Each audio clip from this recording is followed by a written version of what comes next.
সময়ের কথা, প্রয়োজনের কথা বলতে এবং শুনতে হাজির হয়েছে চ্যানেল আয়ের পর্দায় ফার্স্ট ওয়াশ এখন কি চায়ের আয়োজনে। প্রিয় দর্শক, স্বাগত জানাচ্ছি আপনাদের। সঙ্গে আছি দীপ্তি চৌধুরী। কয়েকদিন আগে বাংলাদেশ টেলিভিশনের সাবেক এক মহাপরিচালককে জিজ্ঞেস করছিলাম, অনেক শিল্পী আছেন যাদের বিগত সরকারের সময় টেলিভিশনে দেখা যায়নি। কেন তাদের দেখা যায়নি? রাষ্ট্রীয় নিয়ন্ত্রিত প্রচার মাধ্যম, এমনকি অন্যান্য অনেক চ্যানেলেও তাদের কি কালো তালিকাভুক্ত করা হয়েছিল? তারা কি নিষিদ্ধ ছিলেন বিটিভিতে? এই প্রশ্নের জবাবে সাবেক মহাপরিচালক বলেছিলেন, আমি বিটিভির দায়িত্ব নিয়েছিলাম সরকার ক্ষমতা গ্রহণের অনেক পরে। আমার কাছে সাদা কালো এরকম কোনো তালিকা দেওয়া হয়নি, তবে লক্ষ্য করে দেখেছি যে বেশ কিছু গুণী ও খ্যাতিমান শিল্পীকে বিটিভিতে দেখা যাচ্ছে না। কেন তাদের দেখা যাচ্ছে না জানতে চাইলে বিটিভির অনুষ্ঠান বিভাগের লোকেরা বলেছিলেন, তাদের ডাকলে আসে না। যখন তাদের কাউকে কাউকে ডাকার কথা বললাম, তখন অনুষ্ঠান বিভাগ থেকে বলা হলো ওনারা ভিন্ন তরিকার লোক, ওনাদের ডাকলে বিপদে পড়বেন। ওই মহাপরিচালক আরও বলেছিলেন, ভিন্ন তরিকার লোক হিসেবে পরিচিত দুই একজনকে অনুষ্ঠানে ডেকেছিলাম এবং এর জন্য সরকার দলীয় লোকজন যারা বিটিভির নানা অনুষ্ঠানের সাথে যুক্ত তারা তীব্র প্রতিবাদ জানিয়েছিলেন। এইসব দলীয় লোকজনকে সামলানোর ক্ষমতা না থাকায় অনুষ্ঠান প্রযোজকরা বিরোধী রাজনৈতিক দলের সমর্থক শিল্পী শুধু নন, বিরোধী দলের লোক তকমা দেওয়া গুণী শিল্পীদেরও অনুষ্ঠানে ডাকতে সাহস পেতেন না। বিটিভির সাবেক মহাপরিচালকের মতো এরকমই কথা বলেছেন বাংলাদেশ বেতারের এক সাবেক মহাপরিচালকও। আমরা অনুসন্ধান করে দেখেছি, লিখিত নিষেধাজ্ঞা না থাকলেও সরকারপন্থী শিল্পীদের চাপে রাষ্ট্রীয় প্রচার মাধ্যম বিটিভি এবং বাংলাদেশ বেতার এক অলিখিত নিষেধাজ্ঞা জারি করা হয়েছিল বেশ কিছু গুণী শিল্পীর উপরে। প্রিয় দর্শক, আমাদের আজকের বিষয়, শিল্পী কেন নিষিদ্ধ হবেন।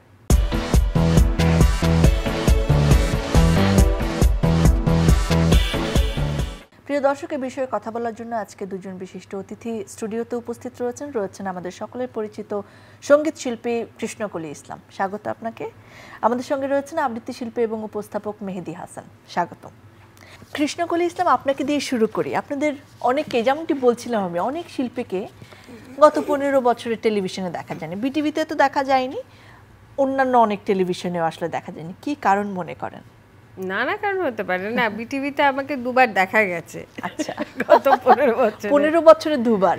হ্যাঁ, আসলে কেন দেখা যায়নি এর চেয়ে না, আসলে আরো অনেক বড় বড় কথা আছে। সেটা আমার একান্ত আমার ব্যাপারে কেন, যে আপনাকে কেন দেখা যায়নি বা ওরকম, এগুলো না। বিষয়টা হচ্ছে যে বাজার অর্থনীতি সরকার পরিচালনা করে, মানে বাজার অর্থনীতির মাধ্যমেই সরকার পরিচালিত হয়, এই পুঁজিবাদী যে হিসেব নিকেশ সেই অর্থে। তারপরে আমরা বলি গানটা বাজার খাবে, গানটার লোকে শুনবে কি শুনবে না তার চাইতে জরুরি হচ্ছে ওটা খাবে কি খাবে না। হ্যাঁ, মানে গানও খাওয়ার জিনিস। তো এই যে বাজার অর্থনীতির যে প্রক্রিয়া, সেই প্রক্রিয়াতেই সরকার চলে। সরকার সেই প্রক্রিয়াকে পুঁজি করে খুশি রেখে, কর্পোরেট এই সিস্টেমকে এবং এই পুঁজিকে খুশি রেখে তার যেই সমস্ত রসদগুলো লাগে সেইগুলোর ভিতর দিয়েই চালনা করে সমস্ত কিছু। সেখানে না শিল্প থেকে শিল্পী, কল থেকে কারখানা, শ্রমিক থেকে মালিক, সবই কিন্তু ওই অ্যাটমসফিয়ারেই আসলে এক্সিস্ট করে। যার আত্মমর্যাদা বোধ আছে সে সারাক্ষণ তো তোয়াজ করতে থাকবে না সরকারকে বা এই বাজার নীতিকে। হ্যাঁ, যার শিল্পবোধ আছে সে তার মতো করে শিল্প করবেই, মানে সেটা বাজার খাক বা না খাক। মোটা দাগে আসলে যে জিনিসটা আমরা শুনে থাকি, বিভিন্ন সরকারে কাদেরকে দেখতে পাবো আর কাদেরকে দেখতে পাবো না, এই তালিকাটা একটুখানি আলাদা হয়ে যায়। 90 এরশাদ সরকারের পরবর্তী দুই রাজনৈতিক সরকার আমরা দেখিনি, এরপর থেকে আসলে আমরা ভীষণভাবে এটি দেখতে পেয়েছি। বিএনপি সরকারের আমলে কিছু মানুষকে আমরা অফ দেখেছি, আওয়ামী লীগ সরকারের আমলে কিছু মানুষকে আমরা খুবই কম দেখতে পেয়েছি অথবা দেখতে পাইনি, বিশেষ করে সরকারি আমাদের যে চ্যানেলগুলো রয়েছে, বাংলাদেশ বেতার রয়েছে, সেই জায়গাগুলোতে। রাজনৈতিক প্রভাব কেন একজন শিল্পীকে দেখতে পাওয়া না পাওয়ার সাথে জড়িত, কি মনে করেন মেহেদী হাসান? ধন্যবাদ দীপ্তি। আমি এই বিষয়টা আরেকটু ম্যাক্রো লেভেলে একটু আলোচনা করতে চাই। এটা একটা ঐতিহাসিক প্রেক্ষাপট আছে। মহাবীর আলেকজান্ডার ভারতবর্ষ যখন আক্রমণ করেন তার বিশাল বাহিনী নিয়ে, এবং ভারতবর্ষের অনেকাংশ তারা জয় করে ফেলে, প্রচুর জনপদ ধ্বংস করা হয়, এবং ভারতবর্ষের কলেরা এবং মশক কুলের কাছে পরাজিত হয়ে একসময় তারা পশ্চাদপসারণ করে। মৌর্য সম্রাট চন্দ্রগুপ্ত এরপরে মৌর্য সাম্রাজ্য প্রতিষ্ঠা করেন। উনি যে সাম্রাজ্য প্রতিষ্ঠা করলেন, প্রতিষ্ঠা করার পরে তিনি তার মতো করে বিশাল ভারতবর্ষকে তিনি সাজালেন, এবং বৌদ্ধ ধর্মের যে সংস্কৃতি, বৌদ্ধ স্থাপত্য, চিত্রকলা, শিল্প, এটা বিস্তৃতি লাভ করল। খ্রিস্টপূর্ব প্রায় 200 বছরের কাছাকাছি এই সময়টা ছিল। এরপরে যে রাজবংশ আসলো সেটা হচ্ছে গুপ্ত রাজবংশ। এরা এসে হিন্দু যে সংস্কৃতি, সেই সংস্কৃতিকে আবার বিস্তার করলো। সংস্কৃতি তো সংস্কৃতির পেছনের মানুষরা পরিচালনা করে, এবং মানুষকে 4 ভাগে বিভক্ত করে ফেলা হলো। ব্রাহ্মণ, ক্ষত্রিয়, বৈশ্য, শূদ্র, এভাবে ক্লাসিফাই করে ফেলো, সংস্কৃতিকেও ক্লাসিফাই করে ফেলা হলো। এই সময়টাও একটা লম্বা সময়। এরপরে আসলো সুলতানি আমল, ইসলামী প্রভাবের মধ্য দিয়ে, মধ্যযুগ যেটাকে আমরা বলছি। তারা ইসলামী প্রভাবের মাধ্যমে ইসলামী সংস্কৃতি বিস্তার লাভ করলো। এরপরে আমরা দেখি হচ্ছে হলো ইংরেজ শাসনামল, মোগল শাসনামল। মোগলরা মোগলদের মতো করে তাদের সংস্কৃতি, ফার্সি যে ভাষা সংস্কৃতি, সেটাকে ভারতবর্ষে চর্চা করলো। ইংরেজরা এসে তাদের ইংরেজি ভাষাকে আমাদের উপর চাপিয়ে দিল। তারা বলল তাদের সাহিত্য, তাদের সংস্কৃতি এটাই হচ্ছে প্রধান, ভারতবর্ষের সংস্কৃতি হচ্ছে ব্যাকওয়ার্ড। তারা এটাকে মডিফাই করার চেষ্টা করলো। আজকে আমাদের ফার্স্ট অ্যানিভার্সারি। Happy anniversary. ও শিজ। এখন কি হবে? এখন হবে ফার্স্ট ওয়াশের 10 মিনিটস পাওয়ার ওয়াশিং এর ম্যাজিক। ফার্স্ট ওয়াশ ডিটারজেন্ট পাউডারের মাল্টি বুস্টার কাপড়ের যে কোনো দাগ ময়লাকে নিমেষে দূর করে, এবং কালার গার্ড কাপড়ের রঙকে রাখে নতুনের মতন। সম্পর্কের রং থাকুক ফার্স্ট ডের মতন নতুন। আর জামা কাপড়ের জন্য ফার্স্ট ওয়াশ তো রয়েছেই, সাদার আরেক নাম ফার্স্ট ওয়াশ ডিটারজেন্ট পাউডার। এবং এরপরে ভারত বিভাগ হওয়ার পরে আপনার লাহোরে সংস্কৃতির একটা পীঠস্থান ছিল। সেটা যখন মাইগ্রেট করলো মানুষজন, সংস্কৃতির পেছনে যে মানুষগুলো আছে, সঙ্গীত শিল্পী, স্থাপত্য কলার সাথে যারা জড়িত, ভাস্কর, এরা বিভাজিত হয়ে গেল, মাইগ্রেটেড হয়ে গেল, এক জায়গায় থাকতে পারলো না। পাকিস্তান হলো, পাকিস্তানও ইসলামী সংস্কৃতিতে আসলো। আপনারা জানেন যে তখন বাংলাদেশে বা সেই সময়কার পাকিস্তানে কিছু কিছু সঙ্গীত চর্চাকে নিরুৎসাহিত করা হতো। বাংলাদেশ যখন হলো, বাংলাদেশ হবার পরে যেটা আকাঙ্ক্ষা করা হয়েছিল যে এই মাটির যে সংস্কৃতি, সেটাকে প্রাধান্য দেয়া, সেই জায়গাটায়ও আমরা কিন্তু করতে পারিনি। আসলে কেন এটা হয়? এটার পেছনে কারণ যেটা, সেটা হচ্ছে যে শাসকবর্গ চায় যে তাদের সুরে যাতে সবাই কথা বলে, তাদের মতো করে যাতে কথা বলে। এখানে একটা প্রতি বিপ্লবের বিষয় আছে। একজন শিল্পী তার আত্মিক যে স্বর, কণ্ঠস্বর, ভেতরের অন্তর্গত যে তাড়না, সেই থেকে তার শিল্পের প্রকাশ ঘটায়। একটা পাখি যেভাবে গান গেয়ে ওঠে, একজন শিল্পী তার সৃষ্টিকে সেভাবে প্রকাশ করেন, বিবেকের তাড়নায় প্রকাশ করেন। হ্যাঁ, প্লিজ। যেমন পাখি যেভাবে গান গায়, এটা খুবই প্রাকৃতিক একটা ঘটনা, কিন্তু শিল্পী কিন্তু ওইভাবে গান গায় না, বা গান গাওয়া না, বা ছবি আঁকে না।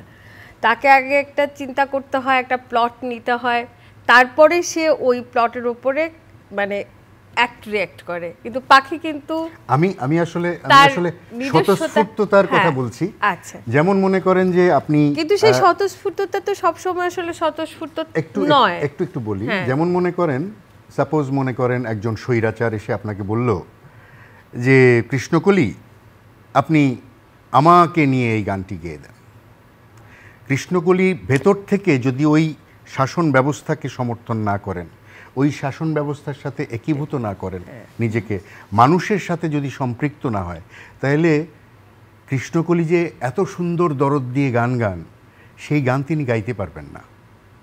ভেতর থেকে তখনই আসবে সেই গানটি, সেই সৃষ্টিটি যখন তিনি অনুভব করবেন যে হ্যাঁ এটা আমারই কণ্ঠস্বর। তার মানে কি মেহেদী ভাই এরকম দাঁড়াচ্ছে ব্যাপারটা যে যারা ধরেন এতদিন ধরে ফরমাইশি গান লিখেছেন, সুর করেছেন, গেয়েছেন, সিনেমা বানিয়েছেন, তারা কি তাদের ভেতর থেকে অনুভব করেই করেছেন?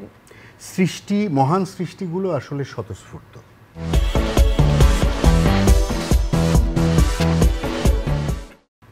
মানে আমি আপনাকে খুব পার্টিকুলারলি বলছি যে ধরেন এরশাদ আমলে বা খালেদা জিয়ার আমলে বা মানে সোজা কথা বিগত 53 বছর ধরে হ্যাঁ আমরা যত প্রকারের রাষ্ট্রনায়কদেরকে দেখেছি তাদের প্রত্যেকেরই কিন্তু জয়ধ্বনিমূলক গান, সিনেমা এগুলো আছে।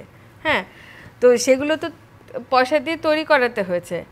পয়সা দিলেই যে আসলে সব তৈরি হয়ে যাবে তা আমাকে যদি কেউ এখন কয়েকশো কোটি টাকা দিয়ে বলে যে এখন চ্যানেল আই বিষয়ক একটা গান গাও, আমি খুবই দুঃখিত যে আমি এক্সট্রিমলি সরি যে এটা আমার ক্যাপাসিটির বাইরে, আমি মানে এতটা সৃষ্টিশীল নই কিন্তু কেউ কেউ তো পারবে।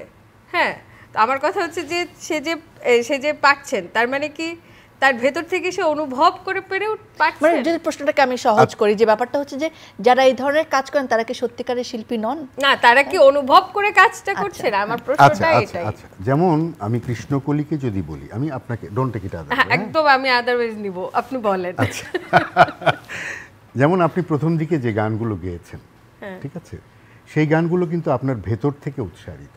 হ্যাঁ, আমি পরেরগুলো তাই করেছি। তো এখন আমি বলবো যে এই গানগুলো কিন্তু একটা কালকে অতিক্রম করে যাচ্ছে। লালন যে গান গেয়েছেন, লালন যে উদাহরণ আপনি দিয়েছিলেন, লালন কিন্তু ফরমাইশি কিছু করেন না। উনি তার ভেতর থেকে যা অনুভব করেছেন, যে মিথস্ক্রিয়ার মধ্যে উনি পরিচালিত হয়েছেন, সেই মিথস্ক্রিয়ার প্রেক্ষিতে উনি প্রকাশ করেছেন, তাই তো? এই প্রকাশগুলো কালকে অতিক্রম করে যাবে এবং মানুষের সর্বকালের সুর হবে সেটা। সেই সময় মনে করেন যে বন্যায় যে কান্না জড়িত যে গান আমরা শুনেছিলাম, তোমাদের সাথী হতে বা এই ধরনের গান, এটাকে কালকে অতিক্রম করেছে? কালকে অতিক্রম করবে না এটা, কারণ এটা ফরমাইশি হতেই পারে। শিল্পী বা যে সৃষ্টি করছেন, আপনি একজন সঙ্গীত শিল্পী, আপনি একটা কণ্ঠশিল্পী, আপনাকে একটি গান একটি সুর দিলে আপনি গেয়ে দিতেই পারবেন, কিন্তু সেটা আপনার আত্মিক সুর হবে না, নিজের সুর হবে না। আমাদের তত্ত্বকথার সাম আপ যদি আমি করি, ব্যাপারটা আসলে এরকম যে যারা ফরমায়েশে কাজ করতে চান না তাদেরকে সরকার, রাজনৈতিক সরকার এনকারেজ করেননি গত কিছু সময় ধরে। আমি একটু বিষয়টাতে একটু যুক্ত করি। সেটা হচ্ছে কি, যেটার মধ্যে দুইটা ভাগ আছে আসলে। সরকার বা রাজনৈতিক দলগুলো তার একটা মতাদর্শ আছে, সেই মতাদর্শ অনুসারী যারা বা সেই মতাদর্শের সাথে যারা যুক্ত তাদেরকে প্যাট্রোনাইজ করে নিজেকে সিকিউর করার জন্য, নিরাপদ করার জন্য। এই জায়গাটা থেকে আমি একটু কৃষ্ণকলি আপনার কাছে যাই। যারা আসলে প্যাট্রোনাইজড হন বা হয়েছেন বিভিন্ন সরকারের আমলে, তারা অন্য অনেক শিল্পীকে নানা ধরনের ট্যাগ দিয়ে সরকার বিরোধী, মুক্তিযুদ্ধের চেতনা বিরোধী কিংবা অমুক রাজনৈতিক দল করেন, এরকম ট্যাগ দিয়ে আসলে বিভাজন করে রাখার চেষ্টা করেছেন শিল্পীদের মধ্যেই অনেকে। এটি কি আপনি স্বীকার করেন? হ্যাঁ, এই স্যাবোটেজ প্র্যাকটিস আমাদের আছে। এখন কি চাই এই প্রোগ্রামে কাকে কাকে ডাকা যায়, মেহেদী বা ওকে ডাকা যায়? না না না না না, ছাড়েন, বেশি কথা বলে ওর। যেহেতু আমার বেশি খ্যাতি, তখন উনি কি করবেন? স্বাভাবিকভাবেই মানে আমার সাজেশনটা নেবেন। তো এই আর আমি কেন হচ্ছে কি এটা করব, তার কারণ হচ্ছে আমি চাইবো, চেষ্টা করব যে আমার ঠিক ধারে পাশ দিয়ে হ্যাঁ সেজেগুজে ছবি তুলে আমাকে বেশ মানে হাইলাইটেড করে রাখে, বস করে, জি করে, এরকম লোকজনকে তো আমি মানে আমার আশেপাশে রাখতে চাইবো, তাই না? এটাই তো স্বভাব আমাদের মহান মনুষ্যকুলের এই চরিত্র। তো এই গল্পটা কিন্তু সবখানে একই রকম, তাই না? আমি ওনার সাথে একটু যোগ করি আর কি। সেটা হচ্ছে আমি যেটা বলতে চাচ্ছিলাম, সেটা হচ্ছে দুটো ভাগ। একটা হচ্ছে সরকারের পার্ট একটা আছে, আরেকটা হচ্ছে সরকারের অনুসারী শিল্পীদের একটা পার্ট, তাবেদারি শিল্পী। এই শিল্পীরা কিন্তু উত্তীর্ণ শিল্পী না, সে তার শিল্পী সত্তা নিয়ে যে সবার মধ্যে জায়গা করে নিয়েছে, সেটা কিন্তু না, তার পেছনে আছে হচ্ছে ওই রাজনৈতিক শক্তি। সে নিজের শিল্পী সত্তা দিয়ে মানুষের হৃদয় জয় করতে পারেনি, সে ওই সুযোগটাকে ব্যবহার করে মিডিয়াতে আসে এবং যাদের মধ্যে ওই শিল্পী সত্তাটা আছে তাদেরকে বলছে যে হ্যাঁ, আরে এ তো এই ভিন্ন মতাবলম্বী, এ তো এটা ওটা ওটা, এরকম করে এদেরকে সাইড করা হয়। এখন আমি 90-এর দশকে আমার আবৃত্তির প্রচুর অ্যালবাম আছে এবং বাংলাদেশে আবৃত্তি জনপ্রিয় করার ক্ষেত্রে আমার একটা অনেক বড় কাজ আছে। আমি অনলাইনে আমার যে গ্রহণযোগ্যতা, সেই গ্রহণযোগ্যতার জায়গাটাকে তো ডিফিট করা যায় নাই, সেটাকে মুছে ফেলা যায় নাই, কিন্তু আমাকে ওটা যেহেতু মুছে ফেলতে পারে নাই, সেজন্যে আমার বিরুদ্ধে কিছু এমবার্গো তৈরি করা হচ্ছে, বা আমার মতো যারা তাদের বিরুদ্ধে এমবার্গো তৈরি করা হচ্ছে যে না, একে মিডিয়ায় আনা যাবে না, একে টেলিভিশনে দেখানো যাবে না, একে রেডিওতে আনা যাবে না, এই জায়গাটাতে কাজ করে। এটা কি শিল্পীদের মধ্য থেকে করা হয়েছে? এটা তো শিল্পী আমরাই আমাদের প্রতিবন্ধক। এটা ওই যে আমরা বলছি, যেটা মেহেদী ভাই বলছেন, আমার মনে হয় যে শিল্পী এবং সিস্টেম বা সরকার একা একা আমি ধরে নিলাম যে আমি কৃষ্ণকলি রাষ্ট্র চালাই, আমি তো একা আসলে কাণ্ডটা করি না। আমার চারপাশে যে এত জন আছেন, হ্যাঁ, সবাইকে নিয়েই কিন্তু আমি নানান ধরনের কীর্তিকলাপ করি। তো একা একা তো এত কিছুর খোঁজ খবর রাখা যায় না, তার জন্য আমার নানান রকম এজেন্ট নিয়োগ দিতে হয়, তারা মিলে আমাকে এই ধরনের ব্যাপারগুলো করে। সো দিস আর মানে সব কিছু আসলে খুব ভাইস ভার্সা। হ্যাঁ, যেটা মেহেদী ভাই বলার চেষ্টা করছেন, আমি যতটুকু বুঝেছি যে এক ধরনের মানে সবসময় না আমাদের আসলে খুব ঝেড়ে গেছে কথা বলা দরকার। হ্যাঁ, যে আমরা আসলে এই আমার বয়স অবধিকাল ধরে, হ্যাঁ, আমার বয়স এখনো মানে 53 হয়নি, কিন্তু বাংলাদেশের বয়স 53। এই 53 বছর ধরে আমরা শুধু তালামি শিখেছি। আমার মা একটা কথা বলতেন যে হ্যাঁ, যে খুব মানে শিক্ষিত, পরিশীলিত এবং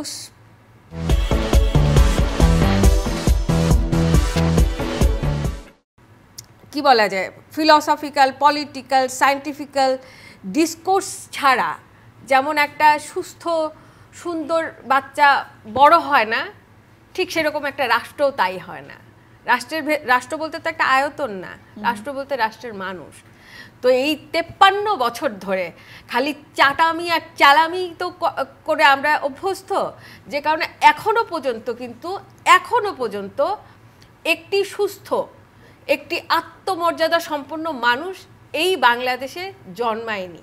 এবং বিভিন্ন সময়ে এই যে দলের ট্যাগ লাগিয়ে দেয়া, তারা আমার বিপক্ষ শক্তি বলে তাদেরকে আলাদা করে রাখে, এটা তো শুধু সরকারকে আমরা দায় দিতে পারি না। আমরা দেখেছি যে বিভিন্ন সময় হয়তো নির্মাতারা যারা সরকারকে একটু তোষামত করে চলতে চান, তারা হয়তো ওই ধরনের কোনো শিল্পীকে কাস্ট করছেন না, তাদেরকে হয়তো সিনেমায় কোনো গান গাওয়ানো হচ্ছে না যাদেরকে সরকার পছন্দ করে না। এই দায়টা তো আমাদের সবাইকে দুর্বৃত্তায়নটা শুধুমাত্র এককভাবে যে হেড অফ স্টেট থাকছে বা হেড অফ পার্টি থাকছে, বিষয়টা আসলে শুধু ওই জায়গা না, ওটা মেজর পার্ট। ইমাম সাহেব হলো সে, বুঝছেন? তো ইমাম সাহেবের অজু নাই, তার অনুসারীদেরও তো একই অবস্থা। আশপাশে যারা থাকতেছে, দুর্বৃত্তের যে বৃত্তটা, এটা এত ভয়ঙ্কর, যেটা আপনি দেখবেন যে যারা সংস্কৃতিকে নেতৃত্ব দিয়েছে বাংলাদেশে গত 50 বছরেই বলবো, 53 বছরেই বলবো আমি, ইয়ের সাথে কৃষ্ণকলির সাথে একসাথে এক সুর মিলিয়ে, সেটা হচ্ছে যে আমরা মেজর দেখব গত 15 বছর 20 বছরের চিত্র, এর আগের যে 30-33 বছর সেটা আরেক রকম। যাই হোক, এই নিকট অতীতে যেটা দেখেছি সেটা হচ্ছে যে নন কালচারাল পার্সন, সে হলো রাজমিস্ত্রি, কথার কথা কনস্ট্রাকশনের ব্যবসায়ী, সে হচ্ছে সংস্কৃতির নেতা। সন্ত্রাসী পিস্তল পকেটে নিয়ে ঘুরে বেড়ায়, মার্ডার কেসের আসামি, সে হচ্ছে সংস্কৃতির পান্ডা, অনুষ্ঠান আয়োজক এবং নেতা, একবারে তকমাধারী নেতা। এই দেশে যাদেরকে জাতীয় পুরস্কার, যেগুলো সংস্কৃতি এবং আদার্স সেক্টরে দেয়া হয়েছে, আপনি সেগুলো অ্যাসেস করেন, সেই জায়গাটাতেও দেখবেন যে আপনার দুর্বৃত্তায়ন, যথাযথ মানুষকে সম্মান দেওয়া হয় নাই। আমি আমার যে গুরু কাজী আরিফের কথা বলতে পারি। কাজী আরিফ, পরে আমার সিনিয়র আরেকজন ছিলেন কামরুল হাসান মঞ্জু। বাংলাদেশে এই দুইজন আবৃত্তিকারকে শুধুমাত্র এই কারণে, দলবাজির কারণে এদেরকে মিনিমাম মূল্যায়ন করা হয়। এটা আমাদের সকলের জন্য বিরাট ক্ষতি আসলে যে আমরা শিল্প এবং শিল্পীকে যে অবদমিত করে রাখি নানা অজুহাতে। এর থেকে মুক্তি কোথায় কৃষ্ণকলি? কখন আসলে একজন শিল্পী রাজনৈতিক ট্যাগ বলেন, দলীয়করণ বলেন, সব কিছুর ঊর্ধ্বে গিয়ে একজন শিল্পী পরিচয়ে তার শিল্প চর্চার জায়গাটি পাবেন?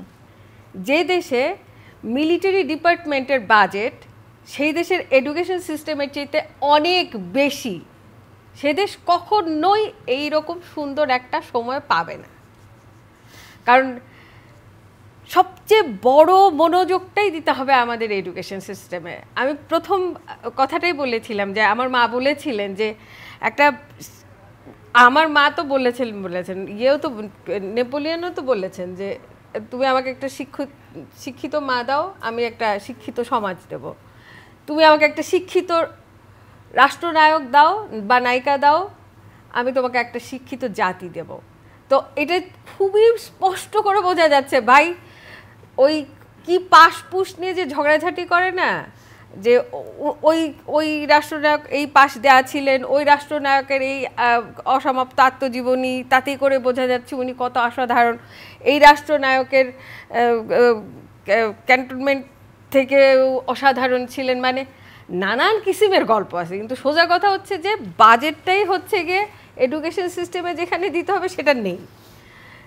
শিক্ষিত একজন রাষ্ট্রনায়ক হতে হবে, সে সত্যিকার অর্থে শিক্ষিত হতে হবে। মানে শিক্ষা বলতে আমি বলতে চাচ্ছি তার চিন্তাগত জায়গা থেকে, তার ফিলসফিক্যাল জায়গা থেকে, তার রাজনৈতিক চিন্তা চেতনার জায়গা থেকে, হ্যাঁ, এবং সর্বোপরি দার্শনিক জায়গা থেকে। দার্শনিক জায়গা থেকে যখন একজন রাষ্ট্রনায়ক পরিষ্কার ধ্যান ধারণা রাখেন, তখন সে সমাজ দর্শন এবং ধর্ম দর্শন দুটারই একটা দারুণ রকম সম্পর্ক চিহ্নিত করতে, মানে মিশ্রণ করতে পারেন তার জীবনযাপনে। সে যখন নিজে পারেন তখন সমাজে সেটার প্রতিচ্ছায়া পড়ে। মেহেদী হাসান, কি বলবেন? শিল্প কোথায় স্বাধীন, শিল্পী কোথায় স্বাধীন?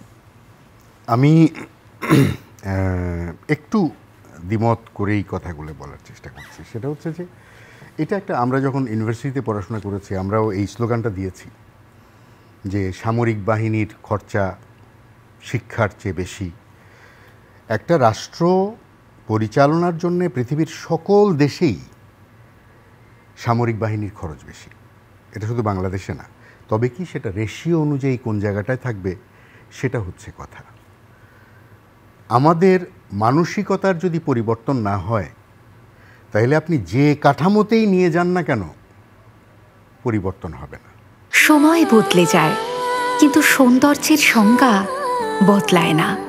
রূপ বদলে যায় কিন্তু আভিজাত্যের মানে একই থেকে যায়।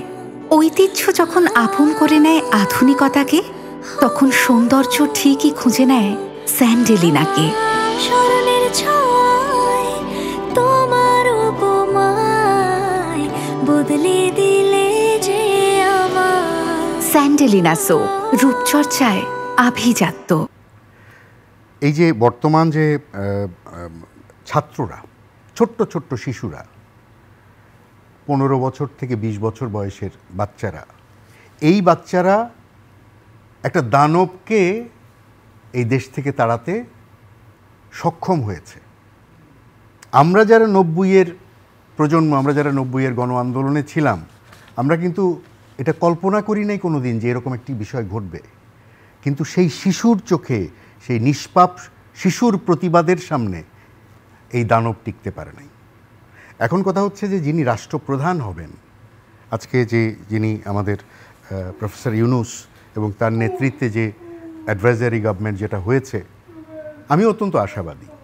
হ্যাঁ, ভুলভ্রান্তি অনেক কিছু আছে, কিন্তু এই সময়ের মধ্যে আমরা মনে করি, আমরা যারা নেপথ্যে এতদিন ধরে বিভিন্নভাবে আমাদের ক্ষোভ বিক্ষোভ জানিয়েছি, প্রকাশ করেছি, আমরা বাইরে থেকেছি, আমরা সাইডে থেকেছি, আমরা কখনো কখনো আমরা লুকিয়ে থেকেছি, জীবনের ভয় ত্যাগ করে কখনো কখনো মত প্রকাশ করেছি। এবং এই বাচ্চাগুলো প্রতিবাদের মুখে, গণ আন্দোলনের মুখে দানব বিদায় হয়েছে। এবং এখন আশাবাদী এইভাবে যে রিফর্মটা প্রয়োজন, একেবারে উপর থেকে শুরু করে নিচ পর্যন্ত কোনো জায়গা তো বাদ নাই। সকল জায়গা গত 50 বছর বা তারও বেশি সময় করাপশনে ভরে গেছে। এখন আমি শুধুমাত্র যদি একটা জায়গা ঠিক করি তাহলে হবে না, এই শুদ্ধতা সকল জায়গায় কাঠামোর পরিবর্তন পুরোপুরি প্রয়োজন। আপনি একজন উপস্থাপিকা, আপনার আন্তরিক চাওয়া কি? আপনি চান যে এই অনুষ্ঠানটা খুব সুন্দরভাবে আপনি উপস্থাপন করেন। আপনি তো রাষ্ট্র ক্ষমতায় যেতে যাচ্ছেন না, চাচ্ছেন যার যার জায়গায় সেই যদি রোলটা প্লে করে। এবং পরমত সহিষ্ণুতা, শিল্পী হচ্ছে সমাজের প্রতিবিম্ব। শিল্পীরা সমাজ এবং মানুষের ভেতরকার অন্তর্গত আকাঙ্ক্ষাকে প্রকাশ করে। সেই প্রকাশটাকে আপনি সহ্য করার ক্ষমতাটা আপনার থাকতে হবে। শাসকের আসনে বসে সিভিল সোসাইটি আছে, বিরোধী মত আছে, শাসক দল যখন আছে, সমালোচনা নিতে পারবে, মানুষের মধ্যে আসলে সহনশীলতা দ্যাটস রাইট। তখনই কৃষ্ণকলি বলছিলেন আসলে যে শাসক থেকে শুরু করে আমরা তখনই এটা আসলে সহজ হবে। এবং আমি কিংবা XYZ যেই আছি, সরকার পরিবর্তন হোক আর যাই হোক, আমাদের মতো শিল্পীদেরকে নিষিদ্ধ করবে না। আমাকে নিষিদ্ধ করলে আমার তেমন ক্ষতি নাই এখন আর, কারণ আমার বিকল্প মাধ্যম আছে। আমি আমার শিল্পীকে আমি ছড়িয়ে দিতে পারি অনলাইন মাধ্যমে। কৃষ্ণকলির চ্যানেল আছে, সকল শিল্পীদেরই এখন প্রাইভেট নিজস্ব ইউটিউব চ্যানেল আছে আরও, কিন্তু এতে করে দেশের ক্ষতি। অনেক ধন্যবাদ আপনাদের দুজনকে আজকে সময় দেওয়ার জন্য। ধন্যবাদ জানাচ্ছি প্রিয় দর্শক আপনাদেরকে। আমাদের বিভিন্ন আন্দোলন ও সংগ্রামে শিল্পীদের রয়েছে গৌরবোজ্জ্বল ভূমিকা। সাহসের সাথে জাগরণের অভয়বাণী উচ্চারণ করে আমাদের প্রতিবাদ ও প্রতিরোধের আন্দোলনকে বেগবান করেছেন তারা। মানবিকতার জয়গান গেয়ে তারা মানুষকে উদ্দীপ্ত করেন। সমাজের অন্য সব সচেতন মানুষের মতো শিল্পীরাও রাজনৈতিক ভাবনা তার থাকতে পারে রাজনৈতিক সংশ্লিষ্টতাও, কিন্তু রাজনৈতিক ভিন্ন মতের অজুহাতে শিল্পীকে অবদমিত করে রাখা, তার প্রতিভাকে অবমূল্যায়ন করা অন্যায়। কারণ শিল্পী দায়বদ্ধ তার শিল্পের কাছে, মানুষের কাছে। শিল্প আর জীবনকে সুন্দরের সুষমায় বিকশিত করার দায়িত্বে নিয়োজিত শিল্পীদের বঞ্চিত এবং তাদের কণ্ঠকে রুদ্ধ করার সকল অপপ্রয়াস বন্ধ হোক, এই প্রত্যাশায় আজকের আয়োজন শেষ করছি। প্রিয় দর্শক, আবার দেখা হবে।